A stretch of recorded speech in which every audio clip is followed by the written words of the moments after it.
은혜가 임하게 될 줄 믿습니다. 아멘. 신명기 27장 말씀을 보면 내 백성아 내 말에 응답하여 아멘 할지어다. 내 아멘. 백성아 너희가 내 말에 화답하여 아멘 할지어다. 아멘. 성경은 우리가 아멘만 잘해도 하나님께 영광을 돌리게 된다고 고린도서 1장 20절은 이렇게 말씀하고 있습니다. 아멘. 하나님의 약속의 말씀은 얼마든지 그리스도 안에서 예가 되니 그런즉 그로 말미암아 우리가 아멘하여 하나님께 영광을 돌리게 됐느니라. 여기서 있는 강사의 말을 들어봤자 아무런 의미도 없어요. 전 실력도 없고 능력도 없지만 제 입을 통해 선포되는 하나님의 약속의 말씀은 요한복음 6장 63절 말씀대로 살리는 것은 영이니 육은 무익함이라. 아멘. 이런 말이 영이요 생명이 될 줄 믿습니다. 아멘. 여호와가 시편 110편 20절에 21절 말씀에 보면 저가 그 말씀을 보내요 저희를 고치사 이병에서 건져 내시는도다. 아멘. 주의 인자하심과 인생에 행하신 귀한 일들이 인하여 주를 찬송하게 될 줄 믿습니다. 아멘. 인생을 살아가다 보면 앞에는 홍해가 가로막혀 있고 뒤에는 애굽의 군대가 따라오는 내 힘과 능력으로 도저히 감당하지 못할 때 하나님께서 우리 인생 가운데 찾아오셔서 이런 이루의 말씀을 하고 계시는데 출애굽기 14장 13절에 14절 말씀을 보면 모세가 백성에게 보아하여 이르기를 너희는 두려워하지 말고 가만히 있어서 오늘날 너희를 위하여 행하시는 여호와의 구원을 보라. 너희가 오늘 본 애굽 사람을 영원히 보지 아니하리니 여호와께서 너희를 위하여 싸우시리니 너희는 가만히 있을지어다. 아멘. 이렇듯이 우리의 힘과 능력 도저히 감당하지 못할 일들이 우리 삶 속에 나타날 때 하나님께 우리 인생 가운데 찾아오셔서 우리를 대신해서 싸워 주신다고 말씀하고 있습니다. 그래서 우리 인생 가운데 찾아오시는 방법이 여러 가지가 있지만 하나님은 지금도 예배자들을 찾고 계세요. 그래서 주님께서 사마리아에 찾아가서 예배의 민주화를 시킨 다음에 이렇게 아주 유명한 말씀을 하셨는데 여러분들이 잘 알고 요한복음 4장 23절에 24절 말씀을 보면 하나님께 참으로 예배하는 자들은 신령과 진정으로 예배할 때가 오나니 지금이 곧 그때. 아버지께서는 자기에게 예배하는 자들을 찾으시느라 하나님 영이시니 예배하는 자가 신령과 진정으로 예배를 드려야 된다고 말씀하고 있습니다. 예배란 단위가 어디에 처음에 등장하냐면 창세기 22장에 하나님이 아브라함 부르시고 독자 이삭을 번제물로 드리라고 할 때 예배란 단어 샤라는 말의 뜻이 등장하고 있는데 샤라는 뜻의 의미가 무엇인가 하면 무릎 꿇고 복종하다. 무릎 꿇고 하나님께 경배하다는 뜻을 내포하고 있는데 창세기 22장 5절에 6절 말씀을 보면 내가 아이와 저기 가서 예비하고 너에게 돌아오려니 이에 아브라함이 번제나무를 가져다가 그 독자 이삭에게 지우고 자기는 손에 칼과 불을 가지고 그 아이와 동행했다고 말씀하고 있습니다. 이렇듯이 우리의 이성과 상식으로 납득하지 못한 독자 이삭을 하나님 앞에 드리라고 할 때 그 약속의 말씀에 믿음으로 순종하고 복종하는 그 출발선이 예배의 시작 샤라고 성경은 말씀하고 있습니다. 우리가 매일매일 예배 드리는 목적 중에 한 가지가 무엇인가 하면 하나님 앞에 집중하기 위해서 예배를 드리고 하나님 앞에 굴복당하기 위해서 우리가 예배를 드리는데 그래서 하나님이 예배자를 찾으시고 그 하나님 부르신 목적이 합당하면 출애굽기 20장 24절 말씀대로 내게 토단을 쌓고 그 위에 너희 양과 소로 너희 번제로 화목제를 드려라. 모든 내 이름을 기념하는 곳에 내가 강림하여 복을 주리라. 그 약속의 말씀이 그대로 이루어져서 매일매일 예배에 집중했던 사도 바울은 예배의 중요성에 대해서 다시 한번 이렇게 강조하고 있어요. 로마서 12장 1절 2절 말씀을 보면 그러므로 형제들아 내가 하나님의 모든 자비하심으로 너희를 권하노니 너희 몸을 하나님이 기뻐하신 거룩한 산 제사로 드리라. 이는 너희 드릴 영적 예비니라. 예배의 세대를 본받지 말고 오직 마음을 새롭게 함으로 변화를 받아 하나님의 선하시고 기뻐하시고 온전하신 뜻이 오대는 밝게 깨달아 알 수 있는 신앙의 안목을 활짝 하나님께서 열어주신다고 말씀하고 있습니다. 우리가 코로나19 때문에 여기도 예배 제한을 받은 줄 믿어요. 우리 담임 목사님은 기도 원장님 매일 거기에 정부에 불하지 않고 예배에 매일 집중해서 하나님의 뜻을 구하고 예배를 통해서 하나님의 은혜를 구할 때 하나님께 그래서 여기까지 코로나19를 통해서 수없이 많은 교회가 문을 닫았는데 살아남은 것도 다 하나님의 은혜인 줄 믿습니다. 코로나19가 처음 시작했을 때 언론에서 9시에 떠들썩하게 나왔던 그 사건이 있어요. 인천의 모 교회라고 제가 이제 유튜브 중계를 하기 때문에 실명을 거론하기가 뭐하지만 저도 그 한 복판에 있었는 저는 언론에서 하나님 눈을 가려가지고 나오셔야 하는 거예요. 그래서 제가 거기 토요일날 갔다 왔는데 주일날 오후에 연락이 왔대요. 거기 갔다 오셨죠? 물어보더니 예 갔다 왔습니다. 그랬더니 내가 어떻게 하자 그러냐 물어보니까 핸드폰 이치 지저가면 다 나온다고 하더라고요. 그래서 거기 가서 뭐 했니? 아니 목사가 뭐 하냐고 예배 드리고 설교하고 왔지 빨리 가서 검사를 받으라고 하더라고요. 거기에 약 30명 정도가 있었는데 5명 찬양 인도하는 목사님들이 다 코로나 환자야. 사회볼 목사님도 코로나 환자. 나 집에 갈 때 똥 먹으러 준 사모님도 코로나 환자예요. 근데 하나님께서 저는 코로나 걸렸으면 내가 이 간증을 안 하죠. 내가 성경을 얼마나 안 읽으면 하나님이 정부에서 40만 원을 주면서 자가격리 14일 동안 제가 성경 일독을 한 사람이에요. 하나님 성경 읽히는 방법도 여러 가지라니. 전 정부에서 40만 원 받고 성경 일독을 한 사람이라니. 왜? 성경을 그만큼 워낙 바쁘니까 읽을 시간이 없으니까 그렇게 안식을 얻게 만들더라고요. 그런데 코로나19가 조금 생겼을 때 하나님 내가 이 코로나19가 가장 안전지대 청정지역이 어디입니까? 여쭤본 적이 있어요. 그때 하나님께서 두 가지의 말씀을 저에게 응답하셨는데 하나는 시편 23편 4절 말씀 내가 사망의 음침한 골짜기로 다닐지라도 해를 두려워하지 않는 것은 주께서 나와 함께 하심이니라. 막대기와 지팡이가 나를 안위하시나이다. 두 번째 역대하 7장 13절에 16절 말씀을 보면 홍내가 하늘을 닫고 비를 내리지 아니하거나 홍내가 메뚜기를 보내 토산을 먹게 하거나 홍내가 내 백성 가운데 연병을 보내 유행하게 할 때 내 이름을 일컫는 내 백성이 그 악한 길을 떠나 스스로 경배하여 기도하여 내 얼굴을 구하면 내가 하늘에 듣고 내 죄를 사하며 그 땅을 골치지라.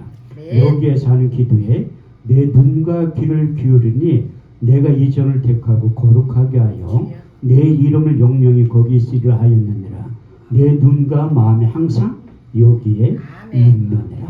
그래서 가장 하나님께서 해답을 제시하는 게 무엇인가 하면 교회와 기도원은 가장 청정 지역이라는 것을 깨달은 다음에 그래서 그 코로나19 때문에 예배가 무너지고 기도가 무너지고 찬양이 무너졌는데 그래도 한 주도 안 쉬고 매일매일 예배를 드리니까 저도 교회도 하고 기도원을 하고 있어요. 그러니까 이제 기도원을 하니까 매일 예배 드리니까 시청에서 찾아왔더라고요. 아이 목사님이 예배 드리면 벌금 묻는데 아 벌금 얼마 물게 하냐니까 300만 원 가지고 있었어요. 벌금 내려고. 목사의 자존감이 있지 300만 원 벌금이 무서워서 예배를 못 드린다. 저는 내 신앙 믿음의 양심으로 도저히 용납이 안 돼요. 이 공무원들이 와서 그냥 고소할 예정이라고만 하지 한 번도 고소 안 하더라고요. 근데 먹는 거하고 자는 건 안 된다고 하더라. 그래서 그건 이제 하고 그러니까 내 오는 분들한테 얘기해. 아니 당신들은 이거 왜 오냐고 하니까 위에서 시켜서 오는 거래. 그거 봐줘요. 그러니까 당신들이 위에서 시켜서 오듯이 제 직업은 예배드리고 기도하고 찬양 부르는 게 내 직업이라고. 당신들이 내 생계를 책임질 거라니까. 그래서 이제 공무원들과 친해질 갭이 2달에 한 번씩 담당자가 바뀌어요. 왜? 공무원들도 예수 믿는 사람도 있으니까 교회 가서 일을 잘 못하니까 그 목사님들 친해질 갭이 그렇게 됩니다. 그때 산청 큰 십자가 기도원에서 한참 집회를 할 때 성경에 젖은 성령 하나님께 찾아오셔서 내 육의 신비에 새겨주신 말씀이 있어요. 로마서 11장 4절 말씀. 발 앞에 무릎 꿇지 않은 7천 명의 사람들을 통해서 하나님께 새 일을 하시기를 원하시더라. 그러면 하나님 나도 7천분의 1 안에 들어가게 해주세요. 그래서 많은 분들이 제 주변에 있는 동료 목사님들 한 목사 유난 떨지 마. 남들은 다 예배에 자중하고 있는데 혼자만 유난. 유난 떠나는 게 아니야. 목사의 기본기는 기도와 말씀으로 거룩해진다고 성경에 써있잖아요. 예루살렘에 있는 사도들이 그 예루살렘 교회 문제가 생겨서 가장 치안 액션이 무엇인가 하면 사도행전 6장 4절 말씀에 보면 우리는 기도하는 것과 말씀 전하는 일에 전무하리라. 그래서 이게 상황에 닥치면 우리가 예배의 기본기에 충실해야지 된다고 말씀하고, 예배 한 번만 잘 들어서 가장 수지 맞은 사람들이 여럿이지만 그 중에 한 사람이 줘요. 예배에 들어가지고 엄청난 수지를 맞은 사람이 저고, 성경 속에 수지 맞은 사람 여러 사람이 있지만 그 중에 한 사람이 솔로몬이더라고요. 역대 1장 6절에 12절 말씀에 보면 여호와 행 앞에 있는 놋단에 이르러 1,000개의 생으로 번제를 드렸더라. 이 밤에 하나님 솔로몬에게 나타나 이르시되 내가 내게 무엇을 줄고 너는 구하라. 솔로몬이 하나님께 여짜오되 주께 내 아비 다윗이 큰 은혜를 베푸시고 나로 대신하여 왕이 되게 하셨사오니 주 여호와 영건대 내 아비 다윗에게 허한 것을 이제 굳게 하옵소서. 내게 지혜와 지식을 주사 이 백성 앞에 출입하게 하옵소서. 이렇게 티끌같이 많은 주의 백성들을 누가 능히 재판하리까. 여호와께 솔로몬에게 이르시되 내가 부나 제물이나 조명이나 원수의 생명묘락을 구하지 아니하고 내 백성을 치료하기 위해서 지혜와 지식을 구하였으니 그러므로 이제 내가 내게 지혜와 지식을 주고 부와 재물과 존영도 함께 주신다고 하신 성경 속에는 그 동일한 은혜와 역사가 이번 성회를 통해서 솔로몬에게 허락하여 주셨던 은혜가, 저희가 허락하여 주셨던 동일한 역사가 여러분들의 삶 가운데, 사역 가운데 반드시 표적과 학적으로 나타나게 될 줄 믿습니다. 그래서 제가 이제 어떻게 이게 연합 집회 하기로 했다고 그렇게 생각하시는데 이것도 다 하나님의 은혜라고 받아들이는데, 이사야 55장 8절에서 9절 말씀을 보면 내 생각은 너희 생각과 다르며 내 길은 너희 길과 달라서 하늘이 땅보다 높은 것, 내 생각은 너희 생각보다 높으니라. 아멘. 그래서 하나님이 그걸 바꿔가지고 개인 집회 하는 데는 다 이유가 있다. 제가 몇 번을 설교할지는 몰라도 내가 만난 예수님에 대해서 자랑을 하려고. 오늘 말씀을 보면 예수 그리스도는 어제나 오늘이나 영원토록 동일하신 그분이 저를 불렀다니까요. 언제 불렀냐? 고등학교 2학년 때 부른 거예요. 제가 대전이 고향인데 수요일날 점심시간에 1년 선배가 찾아와가지고 너 오늘 저녁에 나하고 어디 갈 데가 있다는 거야. 그래서 어디 가냐 물어보니까 아닌가 하면 꼭 때릴 것처럼 그렇게 얘기를 하대. 공갈 협박하면서 고린도전 1장 21절 말씀을 보면 하나님의 전도에 미련한 것으로 구원받는 자를 기뻐하신다고 전도하는 방법이 여러 가지가 있다니까요. 저는 맞을 게 끌려가는 거예요. 끌려가는 곳이 어딘가 보면 대전에 보면 초원 장로교회라고 있었는데 거기에 간 거예요. 그런데 참 신기한 게 뭐냐면 수요일날 저녁에 처음으로 이렇게 예배를 들었잖아요. 아니 그게 한 번도 안 가본 사람이 뭐 얘기를 하는데 무슨 얘기인지 도저히 모르겠어요. 근데 우리가 7남매거든요. 못 사는 것도 하나님의 은혜야. 방 2개에서 9명이 살았잖아. 지금 같으면 9명 어떻게 살아? 못 살지. 근데 그것도 참 축복이라는 게, 왜 못 살기 때문에 학교 갔다 오고 집에 오면 엄마가 심부름 시켜, 누나가 시켜, 그러니까 이제 바깥에 나가도 갈 데가 없으니까 교회에 간 거예요. 근데 참 신기한 게 제가 아침잠이 상당히 많은 목사 중에 한 사람이에요. 지금도 아침잠이 많은데 새벽에 펄떡 일어나가지고 교회에 간 거예요. 지금 생각하면 성령 하나님 나를 끌고서 아멘. 새벽 예배 참석을 시킨 거예요. 아멘. 그때부터 한 번도 안 빠진 거예요. 아멘. 새벽 예배 고등학교 졸업할 때까지 아이고야. 안 빠지고 계속 참석한 거예요. 아이고야. 근데 이 고등학교 3학년 때 부흥회를 하는데 옛날에는 부흥회를 주일날 저녁 때부터 토요일날까지 했어요. 오래 했다니까. 지금은 그렇게 안 하잖아요. 그렇게 하는 교회도 없고 또 강사도 그렇게 하려고도 안 하잖아요. 그러니까 주일날 저녁에 강사 목사님이 나를 불러. 너 학교 가니까 이제 새벽하고 저녁 예배는 꼭 참석을 하래. 예, 알겠습니다. 근데 그 강사 목사님 한 얘기가 너 예배 드릴 때 꼭 헌금을 하라는 거야. 나는 그때 그분이 내 이름도 안 적었거든요. 미국에서 오신 김원성 목사님이요. 아, 미국에서 온 목사님이라 틀리구나. 학생이 무슨 돈이 있다 나한테 저렇게 삥을 뜯어가려고 할까. 이렇게 생각했지. 그래서 엄마한테 아침에 차비 그 받으면 학교까지 1시간 10분 걸려요. 걸어갔다 걸어온 거예요. 그래서 헌금을 한 거야. 월요일날 저녁 때부터 금요일날 저녁 때까지 그 차비를 다 어떻게 보면 내 전재산이라니까요. 다 헌금을 토요일날 나를 앞으로 나오라고 하는 거야. 그때 강사 목사님이 안수기도를 해주면서 넌 앞으로 목사가 되고 훌륭한 부흥사가 될 것이다. 그런 축복기도를 해줘. 나는 하나도 안 믿었어요. 왜 안 믿었냐면 내가 서울여 대학교를 갈 계획이 담임 목사님하고 짜고 대전에 주저앉히려고 그 교회에 주저앉히려고 이제 나에게 그런 얘기를 하는구나. 근데 그 말씀이 떠나질 않는 거예요. 고린도서 10장 5절에 보면 내 생각을 사로잡아 그리스도께 복종시키고 그래서 신학교에 일찍 입학을 했다니까요. 저 신학교에 86년도에 갔다니까요. 엄청 빨리 갔지. 근데 저쪽 동네에 있다가 저는 신학교 졸업하고 공방 큰 교회에서 부교육자를 부르는 줄 알았는데 아무도 나를 안 불러. 가고 싶지도 않고 부르는 교회도 없어. 그래가지고 저쪽 동네에 있다가 10년 만에 회개하고 돌아온 거예요. 제가 저쪽 동네에 있을 때 10년 동안 하나님이 말씀 한 가지를 처음 시켜요. 요한복음 15장 5절. 나는 포도나무요 너희는 가지니 저가 내 안에 내가 저 아이 안에 있는 과실을 많이 맺나니 너희가 나를 떠나서는 아무것도 할 수 없느니라.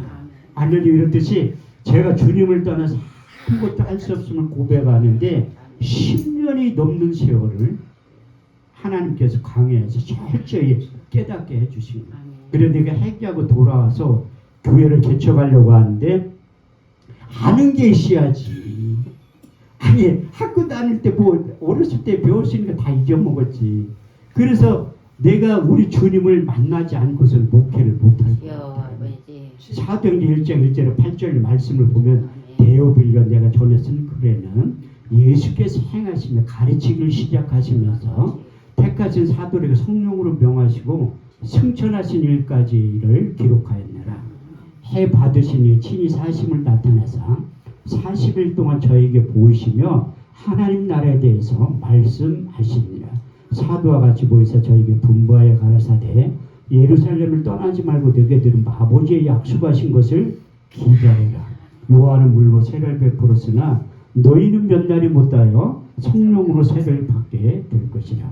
저희가 모였을 때 예수께 여쭤 가로되 주께서 이스라엘 나라를 회복하심 이때이니까 하니 예수께서 가라사대 때와 기레야는 너희 알 바 아니요 아버지의 자기의 고난에 두었으니 오직 성령이 너희에게 임하시면 너희가 권능을 받고 예루살렘 온 유대와 사마리아 땅 끝까지 이르러 내 증인 될 것이다. 근데 아니 예수를 만난 적이 없는데 무슨 증인이 돼? 이증이지 이증. 그래가 제가 그 예수님이 출생지에 간 거예요.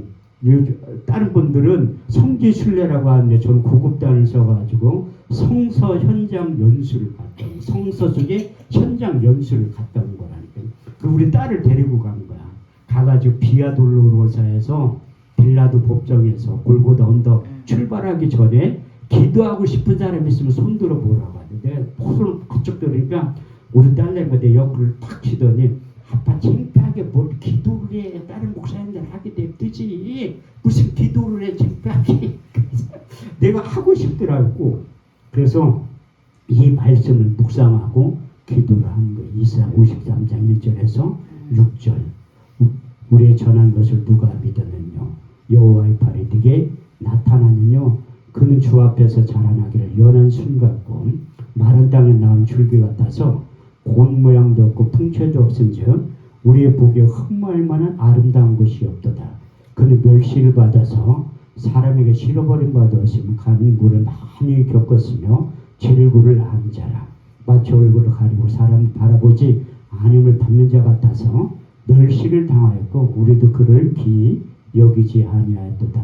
그는 실로 우리의 질구를 지고 우리의 슬픔을 당하였거늘 우리는 생각하기를 그는 징벌을 받아 사람께 맞으며 고난을 당한다 하였노라. 그가 찔림은 우리의 홍문을 인하며 그가 상함은 우리의 죄악을 인하니라. 그가 징계를 받은 우리가 평을 누리고 그가 채찍에 맞음으로 우리가 나음을 입었도다. 우리는 다 양 같아서 그렇다마여 각기 죄기를 받거늘 여호와께서 우리 무리의 죄악을 그에게 담당시키셨도다. 이 말씀 묵상하고 기도를 하려고 하니까 사람들을 다 울어. 여기는 우는 사람 한 명도 없잖아. 그만큼 환경이 중요한 거라니까. 그 성지순례 가니까 환경이 업돼가지고 우는 거야. 우리 주님께서 걸어가신 그 고난의 길, 십자가의 길, 비아둘러서를 걸어간다고 하니까 막 눈물을 흘리기 시작해. 그런데 거기에서 다 돌아다녀 봤는데 우리 주님을 못 만나고 온 거예요. 그래서 제가 양평기도원에 딱 가서 보니까 여기 써 있더라고. 잠언 8장 17절. 나를 사랑하는 들이 나의 사랑을 입으며 나를 간절히 찾는 이가 나를 만나게 될 것이라. 아, 이거다 간절히 찾으면 우리 주님을 만나게 될 것이다. 이사 55장 6절 7절 말씀을 보면 너희를 여호와를 만날 만한 데에 찾으라. 가까이 계실 때 그를 부르라고 써 있잖아요. 아, 이거다. 내 주님을 간절히 찾으면 만나게 될 것이다. 그래가지고 내 기도자를 찾는데 신학을 공부하고 목회를 안 하는 사람들은 우리 집사람 다니는 교회 담임 목사님이 내 기도 좀 하러 온다니까 오지 말래. 지금도 그렇다니까요. 교회들을 빼갈게 해도 오지 말라고 하죠. 그래서 그 제가 빌라 3층에 사는 2층 사는 권사님이 기도처를 가르쳐 주시더래요. 그래서 제가 분당에 15년 살았는데 율동공원에서 태적구기를 넘어가면 그 산 안에 첨성대처럼 나라 민족을 위해 기도하는 사람이 20명이 모일 수 있는 그 돌로 싼 구국재단이었어요. 날 거기를 소개를 시켜주더래요. 그리고 거기 가서 보니까 20명의 사람들이 모여서 기도하고 있더래요.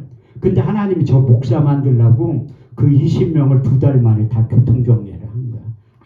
아무도 안 오더라고요. 참 신기하게 왔던 사람들. 그래서 내가 거기 가서 실업자가 뭐 할 게 없으니까 기도하고 성경 보고 기도하고. 우리 집사람 매일 어디 가냐 실업자가. 알 필요 없다 하니까 내가 한참 기도가 누가 쏙 들어와. 보니까 집사람이야. 여기서 뭐하고 있니? 아무도 없는 데서 뭐하냐고 기도하고 성경 보고 있지. 근데 제가 함씨거든요. 함씨들이 고집이 상당히 세요. 우리 형제들이 7남매인데 누구 한 사람 한다고 하면 아무도 반대를 안 해. 어차피 할 거 뻔하니까. 그래서 저도 이 고집이 있잖아요. 아니 성경에 써 있잖아. 난 목회는 해야 되겠는데 아니 주님을 만난 적이 있어야지 목회를 하지. 이증하면서 목회는 하기 싫더라고요. 그래가지고 피를 간 거야.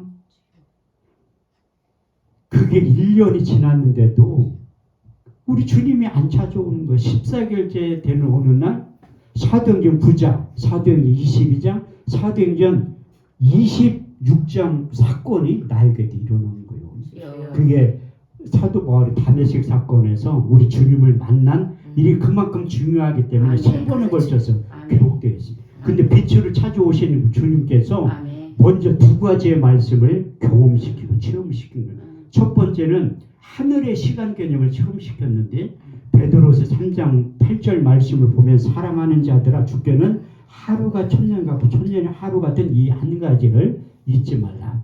10편 90편 4절 말씀을 보면 주의 목전에는 천년이 지나간 어제 같으며 밤의 한 경점 같을 뿐입니다.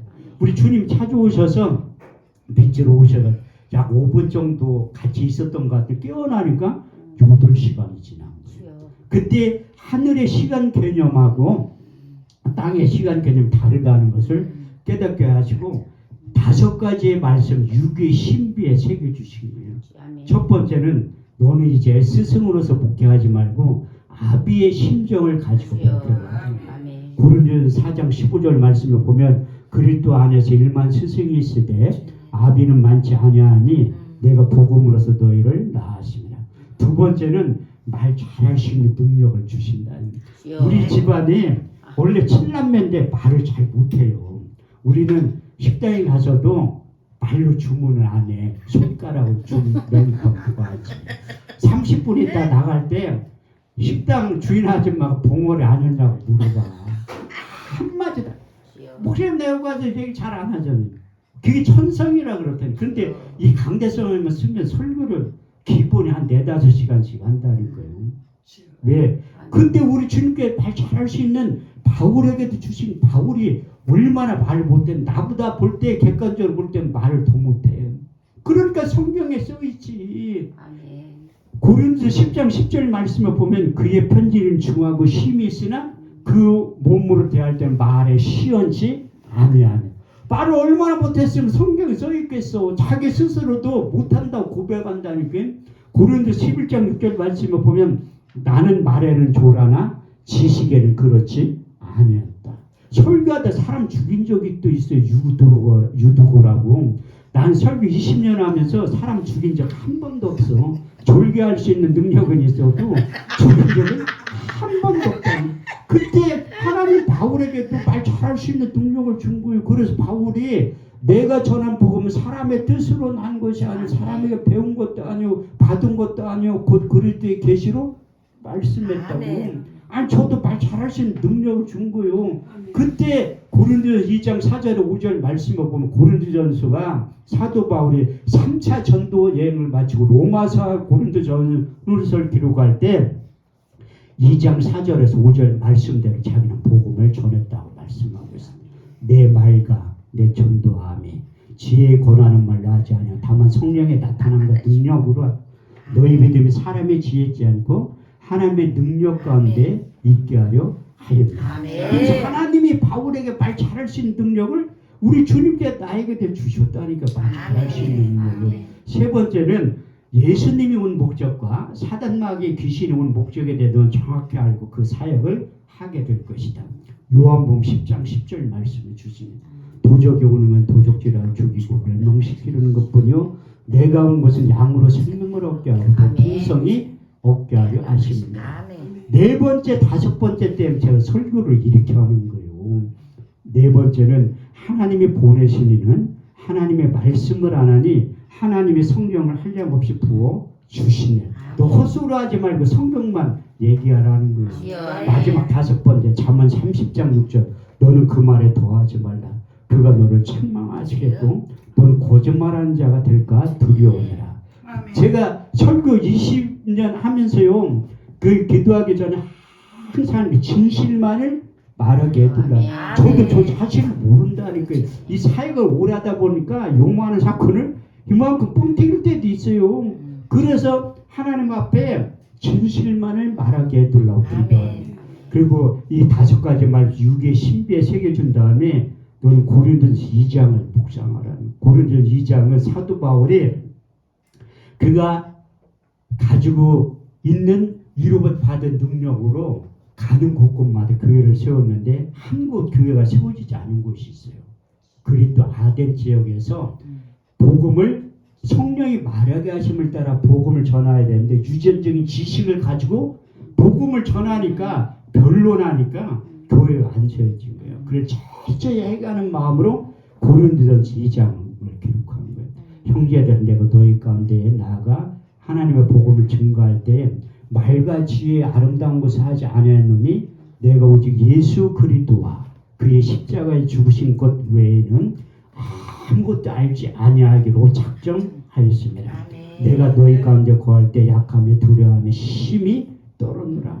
내 말과 내 전도함이 지혜에 권하는 말로 하지 아니하고 다만 성령의 나타남과 능력으로 하여 너희 믿음이 사람의 지혜 있지 않고 하나님의 능력 가운데 있게 하려 하였노라. 우리가 온전한 자들 중에서 이 지혜를 말하는 이 지혜는 이 세상에 없어질 가난들의 지혜가 아니요 오직 비밀한 가운데는 감추었던 것이니 하나님이 우리 영광을 위하여 만세전에 미리 기록한 것이라. 이 지혜는 이 세대의 관원이 하나도 알지 못하였나니 만일 알았더라면 영광의 주를 십자가에 못 박지 아니하였으리라. 기록된 바 하나님을 자기를 사랑하는 자들을 위하여 예비하신 모든 것은 눈으로 보지 못하며 또 귀로도 듣지 못하며 또 마음으로 생각지 못하였던 것 같으니라. 오직 성령으로 이것을 우리에게 보이셨으니 성령은 모든 것 하나님의 깊은 것이라 통달하시느니라. 사람의 사정을 사람 속에 있는 영 외에는 누가 알려? 이같이 하나님의 사정도 하나님의 영 외에는 아무도 알지 못하느니라. 우리가 세상의 영을 받지 아니하고 아버지께로 온 영을 받았으니 이는 우리 하여금 하나님께서 은혜로 주신 것들을 알게 하려 하심이니라. 우리가 이것을 말하거니와 세상에 가르친 말로 하지 아니하고 성령의 가르친 것으로 하니 신령한 것을 신령한 것으로 분별하느니라. 육에 속한 사람 하나님의 성령의 일을 받지 아니하나니 저에게 미련하게 보이니 또 깨닫지도 못하나니 이런 일을 영적으로야 분별하느니라. 신령한 것은 모든 것을 판단하나 자기는 아무에게도 판단을 받지 아니하니라. 그 사도 바울이 고린도 2장 1절에 15절을 기록하고 16절 때문에 이것을 1절부터 15절까지 얘기한 거예요. 누가 주의 마음을 알아서 주를 가르치겠느냐? 그러나 우리가 그리스도의 마음을 가져야 철저히 회개하면서 이제 그리스도의 마음, 그리스도의 심장을 갖기를 원했던 바울에게 그런 마음이 들었던 것처럼 저에게 너는 그리스도의 마음을 가지고 사역을 하랍니다. 그래서 사도 바울이 사명과 소명을 누구보다도 잘 알았던 사람이에요. 그래서 로마서 1장 1절에 4절 말씀을 보면 사도 바울이 예수님 만난 거는 우리가 만난 거하고 똑같아요. 동시대에 살았지만 성령으로 오신 그 진리의 성령께서 우리 주님에 대해 자세히 가르쳐 주신 거예요. 우리 주님께서 마지막 고별 설교할 때 보혜사 진리의 성령에 대해서 4번에 걸쳐서 제자들을 앉혀놓고 가르치기 시작한 거예요. 첫 번째 요한복음 14장 16절 18절 내가 아버지께 구하겠으니 그가 또 다른 보혜사를 너에게 주사 영원토록 너희와 함께 있게 하시니 저는 진리의 영이라. 이 세상 능히 저를 받지 못하나니 이는 저를 보지도 못하고 알지도 못함이라. 저는 너희와 함께 구하시면 또 너희 속에 계시겠습니다. 내가 너희 구하와 같이 벌어두지 아니하고 너에게 오신다고 말씀하는 두 번째 요한복음 14장 26절 말씀을 보면 보혜사 곧 아버지께로부터 너희가 보내실 성령 그가 너희가 모든 것을 가르치시고 내가 말한 모든 것을 생각나게 하시라. 바울도 생각나게 하셨고 요한복음 15장 26절 말씀을 보면 아버지께로부터 너희가 보낼 보혜사 곧 아버지께로 나오신 진리의 성령이 오실 때 그가 나를 증거하실 것이다. 그분이 오셔야지만 육신적으로는 우리 주님을 만난 적이 없지만 누구보다도 예수님의 제자들보다도 예수님에 대해 정확히 알고 있었던 거예요. 로마서 1장 1절에 4절 말씀을 보면 그리스도의 종 바울을 사도로 부르심을 받아 하나님의 복음을 위한 특정함을 입었으니 이 복음은 하나님이 그의 아들에 관하여 성경에 미리 약속하신 것이라. 이 아들로 말하면 육신은 다윗의 혈통으로 나셨고 성결의 영으로는 죽은 자 가운데서 부활한 하나님의 아들로 인정되신 바 되셨으니 곧 우리 주 예수 그리스도라고 말씀합니다. 그러니까 성경은 다 예수님에 대해서 말씀하고 구약 성경은 오실 예수님에 대해서 신약 성경은 오실 예수님에 대해서 요한계시는 다시 오실 예수님에 대해서 말씀하고 있습니다. 이제 성탄절이 얼마 안 남았는데 천사들도 와서 이렇게 누가복음 2장 12절에 14절을 통해서 인간들에게 말씀하고 있다니 오늘날 다윗의 동네에 너희를 위하여 구주가 나셨으니 곧 우리 주 예수 그리스도라. 너희는 가서 강보에 쌓여 구해낸 아기를 보르니 이것이 너희에 대한 표적이니라. 후련히 허다한 천군이 천사와 함께 있어 하나님을 찬송하며 가로되 지극히 높은 곳에서는 하나님께 영광이 네. 땅에서 기뻐하심을 입은 사람들이 평화라고 아멘. 말씀하고 있습니다. 그리고 우리 주님께서도 부활하셔서 이 구약이 자기에 대해서 다 말씀하고 있다고 누가복음 24장 44절을 통해서 또 이르시되 모세의 글과 선지자의 글과 시편에 나에 대해서 기록된 일들이 이루어져야 한 말이 이것이라 하시고 아멘. 사도 요한도 요한일서 1장 1절에 2절 말씀을 통해서 태초의 생명의 말씀에 관하여는 우리가 뒤로 들은 바요 눈으로 본 바요 주목하고 손으로 만진 바라 이 영원한 생명이 나타나신 바 된 자들아 우리가 이 영원한 생명을 보았고 증거하여 너에게 전하노니 아버지와 함께 계시다가 우리에게 나타나신 바 된 그분이 예수 그리스도라고 말씀하고 있어요. 아멘. 그래서 이사야 선지자의 입술을 통해서 세 번에 걸쳐서 말씀이 육신되 오신 예수님에 대해서 이사야 7장 14절 말씀에 예언의 말씀이 처음으로 등장하고 있습니다. 주께 친히 증거로 너에게 주실 것이라. 보라 처녀가 잉태하여 아들을 낳을 것이요 그 이름을 임마누엘이라 하라. 두 번째 예수의 오심과 존재에 대해서 이사야 9장 6절 말씀을 보면 한 아이가 우리에게서 한 아들을 우리에게 주신 바 되었는데 그 어깨는 정사를 메었고 그 이름은 기묘자라 모사라 전능하신 하나님이라 영존하신 아버지라 평강의 왕이라 할 것입니다.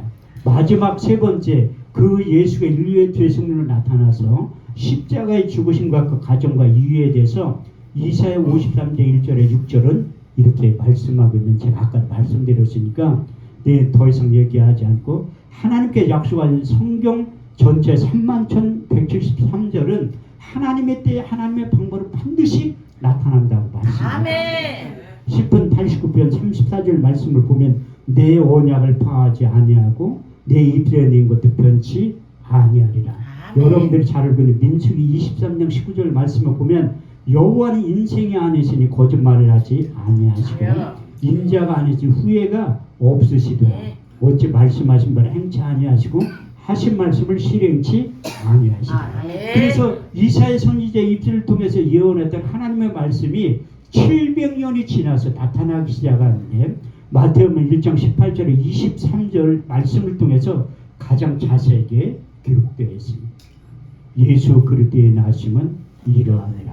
그 모친 마리아가 요셉과 정혼하고 동거하기 전에 성령으로 잉태된 것이 나타났더니 그 남편 요셉은 의로운 사람이라. 저를 드러내지 않고 가만히 끊고자 생각할 때에 주의 사자가 현몽하여 가르되 다윗의 자손 요셉아 내 아내 데려오기를 무서워하라. 그의 잉태된 것 성령으로 된 것이라. 아들을 낳으려니 그 이름을 예수라 하라. 이는 자기 백성을 저희 죄에서 구원할 자이십니다. 이 모든 일이 된 것은 선지자로 하신 말씀을 오늘과 같이 이루려 하심이니라.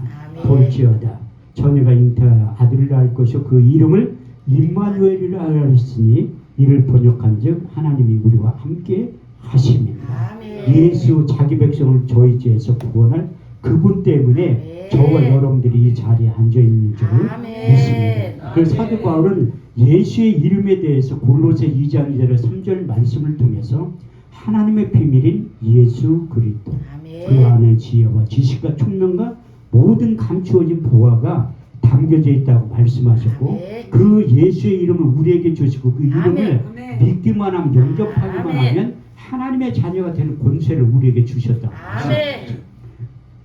요한복음 1장 12절 13절 말씀을 보면 영접하는 자 곧 그 이름을 믿는 자들에게는 하나님의 자녀가 된 권세를 주셨으니 이는 혈통으로 육적으로 사람의 뜻으로 난 것이 아니요 하나님께로 다시 태어난 자들이라고 말씀하셨고 사도행 4장 12절 말씀을 보면 다른 일에서는 구원을 얻을 수 없나니 천하 인간의 구원을 얻을 만한 이름을 우리에게 주신 일이 없다고 말씀하고 있어요. 그래서 예수를 주로 입으로 시인하는데 그게 쉬운 것 같지만 어렵다는 거예요. 그래서 우리가 전도하러 가서 예수를 입으로 시인하가 아무리 하려도 안 해요. 왜? 그만큼 어렵기 때문에. 우리 주님께서도 제자들을 이끌고 가이사랴 빌립보 지방에 가서 사람들이 인자를 누구라 하냐 물어본 거예요. 더러는 세례 요한, 엘리야, 예레미야 선지자 중에 하나이다. 그러면 너희는 나를 누구라 하냐? 주는 그릇이 도시요 살아계신 하나님의 아들임이라 할 때 바요나 시몬아 내가 복이 있도다. 이를 알게 하는 내 효력이 아니요 하늘에 계신 내 아버지께서 알게 하셨다는 아멘. 도 고린도 12장 3절 말씀을 통해서 하나님의 영으로 말하는 자 예수를 저주할 자를 하지 아니하고 성령으로 아니하고는 예수를 주로 시인할 수 없다고 기록되어 있다니 그만큼 예수를 주로 시인하는 게 힘들고 어렵다니. 그래서 로마서 10장 9절에 10절 말씀을 보면 내가 만일 내 입으로 예수를 주로 시인하며 하나님께 죽은 자 가운데 살리신 것을 내 마음에 믿으면 구원을 얻으리니 사람이 마음으로 믿어 의에 이르고 입술로 시인하여 구원에 이르느니라. 그래서 하나님이 그 예수 때문에 우리의 시민권이 땅에 있는 것이 아니라 하늘에 있다고 하셨어요. 저는 이중국적자예요. 많은 분들이 미국 시민권이 있으면 엄청난 금수저를 물고 태어났다고 생각하는데 저는 그거보다 훨씬 좋은 금수저를 물고 태어났다는. 육신적인 부모는 제가 상당히 부잣집 아들이에요. 그렇게 보이잖아요. 부잣집 아들죠. 근데 육신적인 아버지는 항아리 장사했던 분이고 예수님 때문에 내가 진짜 아버지가 하나님 아버지라는 게 내가 수요일날쯤에 재정의 기름 부음에 대해 설교를 하려고 해요. 왜? 그렇게 해야지 오신다니까. 하나님은 언제 응답하고 역사할지를 몰라요. 내일 새벽에 할지 오전에 할지 저녁 때 할지 수요일 할지 모른다. 그런데 내가 이렇게 설교하면 꼭 저녁 때 마지막 날 오시는 분이 있어. 화요일날 응답할 수도 있다니까. 그래서 빼먹지 않고 예배에 참석해야 돼. 왜? 제가 간증 한 가지 하면 그 목회를 시작하기 전에 이스라엘도 갔다 왔지만 이제 내가 응답 받아야 될 기도 제목이 있잖아요. 아니 내가 의심이 얼마나 많으면 목사 한 수도 20년 만에 받았겠어요. 얼마나 의심이 많으면. 그래 내가 재정적인 게 해결이 안 되면 목회를 못할 것 같더라고요. 그래서 내가 목회하는 돈 얼마 들어가나 한번 계산을 해본 적이 있다니까요. 예수님이 12명하고 일단 먹여야 될 거 아니야. 요즘 말로 표현한 김밥 천국에 가서 김밥 한 줄만 사면 한 끼에 13,000원이라니까요. 깎아서 한 끼에 10,000원씩 해도 하루에 30,000원이야. 한 달에는 900,000원. 그게 1년이면 돈이 얼마인데 3년이면 5,000,000원 정도 돼요. 근데 그걸 누군가 냈다는 거예요. 누군가. 성경은 짝이 있어요. 이사야 34장 16절만 너희는 여호와의 책을 자세히 읽어보라. 이것이 하나도 빠진 것이 없고 짝이 없는 것이 없으니 이는 여호와의 입이 이를 명하셨고 그의 신이 이것들을 모으셨다고. 제가 성경을 읽다 보니까 누가복음 8장 2절에 해답이 있어. 헤롯의 청지기 구사의 아내 요한나와 수산나 그의 많은 여자들이 자기의 소유로 예수님을 섬겼더라. 그때나 지금이나 경제권이 여자가 가지고 있는 거야. 우리 교회에서도 하나님 일 좀 하자가 하면 아멘소리 무지하게 해. 없는 사람들은. 있는 사람들은 절대 안 해. 돈 내라고 할 게 안 한다니까. 남자 집사람들은 아멘 해도 집에 갔다 와야 돼. 아니 경제권이 여자 집사람들이 갖고 있는데 틀으면 못 한다니까요. 그래가지고 이 돈 문제가 해결이 안 되면 목회를 못할 것 같잖아. 그래서 하나님 앞에 내가 개척하기 전에 전 재산을 하나님 앞에 드린 거예요. 돈이 없게 망정이지 돈 많아서 큰일 날 뻔했다니까. 내가 부흥회 참석할 때 집사람한테 돈 좀 주려고 한 거야. 아니 돈 갖다 준 지 6년이 넘었는데 집에 무슨 돈이. 그럼 내가 결혼할 때 폐물 사준 거 있지? 물 한 잔 가서 얼른 팔아가지고 와. 자기 돈 줄 줄 알고 얼른 가서 나 잊어먹지도 않니 94만 원이야. 그거 가지고 나는 간 거야. 부흥에 참석하려고. 왜? 아니 개척하기 전에 하나님 앞에 간증거리가 있어야 전재산을 드려야지. 하나님이 날 누구보다 더 잘 알잖아. 내가 월요일날 응답받으면 거기 교회에 있고서요. 집에 오지 뭘로 있어 응답받았는데. 하나님이 나를 더 잘 아는 거야. 목요일날 저녁 때까지. 근데 이게 사도행전 5장에 보면 아나니아 삽비라가 써있다는 거야. 헌금하고 죽은 사람들은 그 사람들밖에 없어요. 아니 헌금 안 하면 안 되는데 왜 헌금하고 죽어. 그래 내가 월요일 날요 3박 4일 동안 먹고 자고 할 거 빼놓고 다 헌금했다니까요. 나도 마음이 바뀌어. 이게 100만 원 헌금 안 하는 사람 1000만 원 절대 못해요. 1000만 원 안 해본 사람 이력 못한다는 거. 아이 뭐잘 되면 땅 팔으면 뭐 헌금한다고 하지. 나 그거 모아서 빌딩 몇 개 샀어요. 안 해. 안 한다니까. 왜? 생기만 한다는 사람들은 내가 한 사람 한 번도 못 봤어. 못하게 됐어요. 한 1000만 원도 못하는 사람들이 1억, 10억을 헌금을 어떻게 해? 그것도 순서가 있는데. 그래서 나도 아나니아 삽비라처럼 전 재산 얼마를 감출 계획이 다 한 거예요. 그래서 매일 예배에 참석하는 거야. 그 목사님 설교 무지하게 오래 해. 2시간만 동안. 나는 그때 다짐했지. 내가 목사가 되면 설교 짧게 하지. 나도 그렇게 해. 2시간. 오늘 첫날이니까 짧게 하지. 아무도 그럴 것 같으니까. 이 간증만 하고 마찬가지예요. 왜? 첫날 동네에 봐. 누가 와. 아무나 하지. 응? 그래서 설교를 언제 저는 오래 하냐면 마지막 날 마지막 시간에 오래 해. 아니 그때는 그냥 도망가면 끝나는 건데 그럼 오래 하는 거예요. 그 잠궈놓고 나 1시간 딱 설교하면 집에 가고 싶은 사람 헌금하고 가라고. 그냥 가면 안 된다니까 헌금하고 가야지. 그래가지고 거기에 부흥에 참석했는데 이 재정적인 문제가 해결이 안 되면 개척을 못할 것 같아요. 나는 처음에 개척만 하면 3년에 1000명 될 줄 알았어. 전도사 때 개척은 목사님들이 왜 이렇게 게을러. 내가 개척하면 3년에 1000명을 만들 수 있는 자신감 팽배했다니까. 근데 내가 한 달 만에 이 세상에 가장 빠른 새를 발견한 거예요. 개척하고 나서 한 달 만에. 그게 월세야. 주일날 4번 예배 드리면 임대로 내야지 가스비 다 내. 그게 가장 빠른 새가 월세라니까. 순식간에 와 월세는.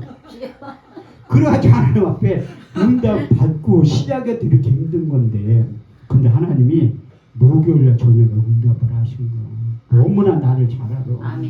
화요일날 응답 받았어 봐. 내 복이 있을 것 같아요. 어림도 없지. 그래서 여러분들도 언제 응답하실지 모르니까 빠지면 안 된다니까. 아니 하나님이 노래 다 보내세요. 아이고 출석부 여기 다 만들어서 있다니. 여기 처음 오는 거. 아유 뒤에 계신 두 분도 그냥 온 거 같아도 하나님 불러서 왔다니까요. 누가 나 같은 현찬의 강사가 설교하는 누가 생각을 하겠어요. 근데 하나님이 누군가를 통해서 예배자를 찾으시고 복을 주시기 위해서 오래 보고 있다가 주신다니까. 그래서 사도 바울이 예배 잘 들어가지고 그는 이로부터 공급받는 힘과 능력을 받아서 살아가게 됐고 사역했다 간증하거든. 그래서 사방도 우도 싸움을 쌓이지 아니하고 답답한 일을 당하여 낙심하지 아니하고 핍박을 받아도 버림받지 않은 거꾸로 됨을 당하지 망하지 않았다고 그는 고백하고 간증하고 있고, 고린도서 6장 9절에 10절 말씀을 보면 무명한 자 같으나 유명한 자요, 죽은 자 같으나 보라 우리가 살고 징계를 받은 자 같으나 우리가 죽음을 당하지 아니하고 근심하는 자 같으나 항상 기뻐하고 가난한 자 같으나 많은 사람들을 부유케 하고 아무것도 없는 자 같으나 모든 것을 소유한 자로 만들어주시고 그 끊임없는 하나님의 공급이 빌립보 4장 19절 말씀에 정확하게 기록해요. 나의 하나님이 그리스도 안에서 영광과 그 풍성한 대로 너희 모든 쓸 것을 채우시고 공급해 주신다는. 그래서 제가 응답받을 때 하나님의 말씀을 세 가지로 응답하신 거예요. 첫 번째 고린도전서 9장 11절. 내가 너희에게 신령한 것을 뿌렸은즉 너희 육신의 것을 거두는 것을 가하다 하지 말라. 영적인 자원이 나타나면 물질 가지고 찾아온다. 내가 내일 제가 그래도 의대 출신이에요. 그러니까 머리가 이렇게 좋아가지고 성경 말씀 많은 분들은 제가 양평기도에 집회 끝나면 양평기도에서 설교를 가장 많이 한 목사 중에 제가 5등 안에 들어요. 115번 했으니까. 거기에서 21일 40일 금식하는 목사님들이 18,000명이 넘거든요. 제가 매일 저녁 때 설교하니까 아니 목사님 머리가 얼마나 좋으면 그렇게 성경을 이렇게 많이 암송을 하니. IQ 검사 좀 한번 해보래. 어떤 목사님 나한테 스타킹이 좀 거기 좀 한번 나가보래. 성경 감상하는 그래가지고 내가 하도 그래가지고 IQ 검사를 한번 해본 적이 있어요. 내가 진짜 머리가 좋나? 해보니까 결과가 200 나왔어요. 상당히 좋죠. 우리 딸하고 합쳐서 200이야. 우리 장로님보다 더 머리 훨씬 안 좋다. 장로님 하나도 안 빠져가면 나에게 주셨던 지혜의 말씀에서 지식의 말씀의 은사가 다 임한다니까. 아멘. 내가 그거 하려고 부흥회 다니는 거요. 아멘. 요즘 신학생들은 멀리 안 가. 우리 때나 찬송가 355장 신학교단한테 많이 불렀잖아. 부름받아 나서면 어디든지 가오리다. 요즘 신학생들은요 개사에서 불러요. 부름받아 나서면 경기도까지 가오. 아 시골은 안 온다니까요. 맞아요. 그래서 젊은 목사들이 이런데 안 오는 거예요. 시골은. 그럼 나는 그 말씀 때문에 간다니까요. 한 명 먹고 내가 부흥회를 얼마나 잘하는데. 지지난 주간에도 군산에 모 기도원에서 3명 놓고 한 주간 7번 설교하고 왔다니까요. 그게 능력자지. 아멘. 왜? 한 명 놓고 내가 설교를 잘하는 이유가 뭐냐면 내가 성남에서 개척하기 전에 하나님 앞에 기도한 거예요. 하나님 내 나름대로 인물되지 실력되지 능력되지 하나님 반드시 서울 한복판 청담동이나 압구정동에서 교회 개척시켜줄 줄 알았지. 착각이지. 성남에서 가장 못 사는 동, 나는 그런 동네가 있는지조차도 모르겠는데 거기에서 교회를 개척한 거예요. 왜? 하나님의 생각은 내 생각과 다른 거예요. 그래서 이 철딱선이 없는 건 하나님이 내가 그래서 기도의 응답이 8년 동안 기도는 없으니까 좀 바꿨잖아요. 전략은. 하나님 나 압구정동이나 청담동 안 이런데 서울로만 보내주세요. 아유 응답 받았다니까요. 교회 이전하는 방법이 2가지야. 교회가 부흥돼서 이사 가든지 보증금 다 까먹고 길거리로 나가든지. 전장이면 얼마나 좋겠어. 후자라니. 내가 그거 예고편으로 얘기하는 거예요. 내가 쫓겨난 얘기 그거 하면서 내가 그래도 교회를 5개나 개척한 사람이에요. 아무것도 없어도. 왜? 저는 위에 것을 끌어다 쓸 수 있는 능력이 있잖아요. 김용서 목사님 내가 보니까 저분은 나보다 더해. 아무것도 없는데 믿음은 무지하게 있어. 내가 통에 증거했냐 보니까 아무것도 없어. 그런데도 기도만 하면 빨리 왜 천국 열쇠를 받았잖아요. 우리가 예배드리고 기도하는 목적이 뭔데 위에 걸 끌어다 쓰려고 하는 거야. 하나님 나에게 영적인 자원을 줬잖아요. 내가 너희 신령한 것을 뿌렸은즉 너희 육신의 것을 거두는 것을 가하지 마. 2번째는 너는 이중직하지 말고 교회에서 나는 헌금을 가지고 먹고 살라는 거야. 고린도전 9장 13절 말씀에 보면 성전의 일을 하는 이들은 성전에서 나는 것을 먹으며 제단을 모시는 자는 제단에서 나는 것을 먹어요. 그래서 20년 동안 한 번도 이중직 한 적도 없어요. 우리 집사람도 아니 내가 그 수원과학대가 앞에서 기도할 때 앞에 당구장 사는 사장님이 매일 나만 보면 불러. 목사님 매일 먹고 노는 것 같은데 어떻게 그렇게 사네. 제 바로 위에 누나가 상당히 똑똑해요. 엊그저께도 만났었는데 형제 모임에서 만났는데 자기는 둘이 네 매형하고 그렇게 밤낮이 맞도록 일을 해도 먹고 살기 힘든데 니네 부부 보면 맨날 먹고 아니 나 월급 받아요. 하나님이 월급 준다니까. 왜? 한 달은 적자인데 1년은 또이또이야. 그게 하나님의 계산법이에요. 하나님 나라의 계산법 1 더하기 1이 2가 아니요. 10이 될 수도 있고 100이 될 수도 있고 1000이 될 수도 있어요. 3번째 의심 많은 내가 결정적으로 이 말씀 때문에 교회를 개척했다는 거예요. 마태복음 21장 1절에 4절 사람들이 예루살렘에 가까이 와서 감난산 벳박에 이르렀을 때 예수께 2 제자를 부르시며 이르시되 너희는 맞은편 마을로 가라. 곧 메인 나귀와 나귀 새끼가 함께 있는 것을 보리니 투로 내게로 끌고 오너라. 누가 무슨 말을 하건 주가 쓰시겠다 하라. 그리하면 즉시 보내리니. 이는 선지자로 하신 말씀을 오늘과 같이 이루려 하십니다. 그래서 주가 쓰시겠다 입으로 시인할 때 그대로 다 되는 거예요. 왜? 덧붙여서 이사야 55장 11절에 12절 말씀도 주셨어요. 목사들은 교회 권세를 다 줬다. 본인들 그리스도인들이 믿지 않고 사용하지 않으니까 주여. 비와 눈이 하늘에서 내려 다시 그리로 주여. 가지 않고 토지를 적시에 싹이 나게 하며 아버지. 열매를 맺게 파종한 자의 종자를 지며 먹는 자에게 양식을 줌과 같이 아멘. 내 입에서 나가는 말 헛되이 내게로 돌아오지 주여. 않으며 아멘. 나의 뜻을 이루며 나의 명하에 보낸 일에 형통하리라. 아멘. 그래서 하나님께서 그 혀의 권세를 저에게 주셨지만 여기 하평교회 담임 목사님도 주고 장로님 아멘. 주고 아멘. 뒤에 계신 주의 종들한테 다 준 거예요. 아멘. 우리가 그것을 입으로 사용하는 법을 주여. 몰랐기 때문에 아버지요. 이번 성회를 통해서 영적인 자웅만 있으면 주여. 아멘. 세상에 있는 물질은 주여. 끌고 오게 되는 거예요. 아멘. 이사 45장 3절 말씀을 보면 내게 흥함 중에 보아와 아멘. 은밀한 중에 숨은 재물을 주어서 아멘. 내 이름을 부르는 자가 다 여호와 아멘. 이스라엘 하나님 줄 알게 되리라. 아멘. 잠언 13장 22절 말씀 선인의 사는 그 자자손손에 끼쳐도 악인은 재물은 의인을 위하여 쌓이니라.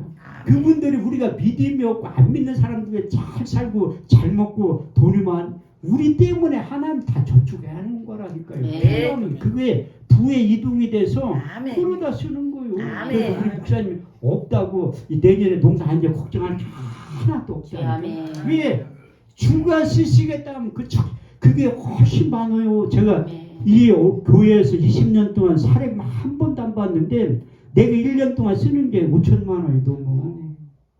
누군가는 줬을 거 아니에요. 교회에서 월급을 안 줘도 하나님이 준다는 게 오래 보고 네. 있다가 다 줘. 아멘. 왜? 우리 아버지이기 때문에 그런 거예요. 아멘. 그래서 우리가 이 시간 여러분들의 기도 제목을 놓고 기도할 때 하나님이 여기서는 강사를 통해서 이렇게 말씀하십니다. 아멘. 이사야 41장 10절 말씀에 두려워 말라 내가 너와 함께합니다. 아멘. 놀라지 말라 나는 너희 하나님이다. 아멘. 내가 너를 굳세게 하리라. 아멘. 참으로 내가 너를 도와주리라. 아멘. 참으로 나의 오른손으로 너를 붙들어 주신다고 하신 그 전능하신 하나님이 너희가 기도하면 응답한다. 아멘. 여러분들 잘 알고 계신 이 에레미야 33장 2절에 3절 이를 행하는 여호와 그것을 지어 성취하는 여호와 그 이름을 여호와하는 자가 이같이 말하노라. 너는 내게 부르짖으라. 내가 내게 응답하겠고 내가 알지 못한 크고 비밀한 일을 내게 보여주신다고 약속하고 있어요. 하나님께서 우리에게 기도하면 응답하신다고 말씀하죠. 근데 우리가 기도하면 우리 주님께서 자기 이름의 명예를 걸고 일을 하십니다. 아멘. 요한복음 14장 14절 말씀을 보면 너희가 무엇이든 내게 구하면 내가 시행하리라. 아멘. 요한복음 16장 23절 24절 말씀을 보면 너희가 무엇이든지 아버지께 구하면 내 이름으로 주시리라. 너희가 이제까지 아무것도 구하지 아니하였으나 구하라 그리하면 받으리. 너희 기쁨이 충만하게 될 것이다. 아멘. 우리가 기도하면 우리 주님께서 일하시고 주여. 우리가 기도하면 하나님은 응답하시는 아멘. 것만 해도 아멘. 고맙고 감사한데 네. 우리가 미처 기도하지 못할 때 성령 하나님이 우리를 대신해서 중보 기도해 주신다고 말씀합니다. 아멘. 로마서 8장 26절 27절 말씀을 보면 이와 같이 성령도 우리의 연약함을 도우시나니 우리가 마땅히 필 바를 알지 못하나 오직 말할 수 없는 탄식으로 성령이 저희를 친히 간구하신다고 말씀하고 있습니다.